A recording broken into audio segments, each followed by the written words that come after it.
All right, so today we're going to dive deep, really deep into the world of Generation Alpha. And you know how we do deep dives here? We're going way beyond the surface level stuff. Definitely, We're yeah. talking about the kids born from 2010 on.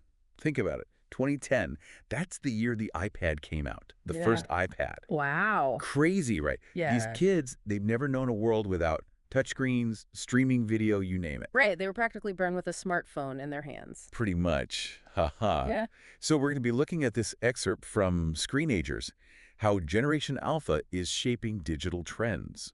It's really fascinating stuff. We'll be talking about how they're using tech differently, how they're learning differently, and how they're already influencing like the whole digital landscape. It's pretty remarkable how much impact they have at such a young age. It really is. So I guess first things first, right? Everyone throws around this term digital natives, but what actually sets Gen Alpha apart? Like what makes them, I don't know, more native than the rest of us? Well, you hit on a key point there. They're not just digital natives. They're the first generation to grow up entirely immersed in digital tech. And we're not just talking about using it, but actually shaping it. Okay, so like how are they actually shaping it? Give me an example. Well, the book actually highlights the stat that nearly half of alphas are already using tablets by age 6. 6. 6 years old. So think about that for a second. When most of us were 6, we were playing with, I don't know, building blocks or something. Yeah, definitely not swiping through apps. Exactly. And that early exposure, that's what's forcing tech companies to really rethink design, making interfaces more intuitive, more visual.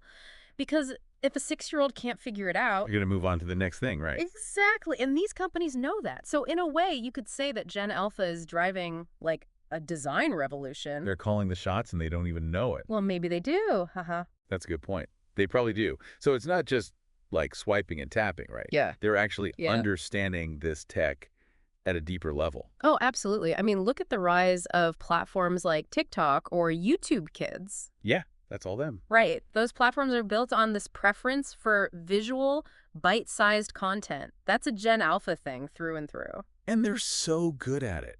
I swear. Like my niece, she can edit a TikTok video like a pro, Right. but she can't tie her shoes. It's amazing. It really is. And it's not just about entertainment either. There's a huge educational component to this, too. Oh, yeah, for sure. My kids are always watching like science experiments on YouTube. Exactly. And Screenagers actually found that, get this, 66% of parents say their kids use YouTube for education. Wow, 66%. So we're talking like a majority of them. It's a significant portion, definitely. And the book calls this the whole trend edutainment, which I think is a perfect term. They're learning, but it doesn't feel like learning to them. It feels like entertainment. That's a genius way to learn, honestly. It is, and it's effective. Okay, so we've got this generation that's super tech savvy, they're learning visually, and all seems very, like, tailored to them.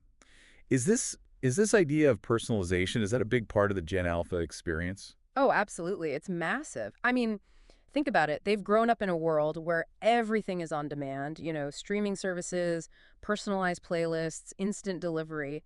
So naturally, that extends to their digital experiences. Yeah, that makes sense. They expect the digital world to adapt to them, not the other way around. Exactly. They want apps and platforms that cater to their specific needs and interests. So give me a concrete example. How are we seeing that play out, in the real world? Well, take Prodigy Game, for example. It's an educational app, but it uses AI to personalize the learning path for each child. So, like, the AI adjusts the difficulty level, the content, all based on the child's progress. So it's constantly challenging them, but not overwhelming them. Exactly. It's a really cool example of how technology is being used to create these, like, truly customized learning experiences. It's like a personal tutor, but in app form. Right. And I think we're just going to see more and more of that, as Gen Alpha gets older.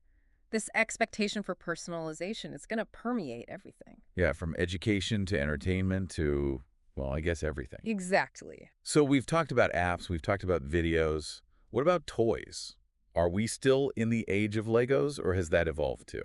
Oh, the toy industry has definitely gotten the Gen Alpha memo. We're seeing this huge boom in STEM-focused toys, things like coding robots, programmable gadgets, you name it. So it's not just building a tower, it's building a robot that can do things. Right. It's like, take Cosmo the robot. I've heard of that one. Kids can actually program Cosmo to perform tasks, like move objects or even recognize faces. It's pretty incredible. So it's like play and education all rolled into one. Exactly. And that's the key. Gen Alpha, they don't see this hard line between learning and playing. It's all blended together. And the toys are reflecting that, right? They're more interactive, more engaging, more educational. Yeah. Okay, so we've talked a lot about Gen Alpha.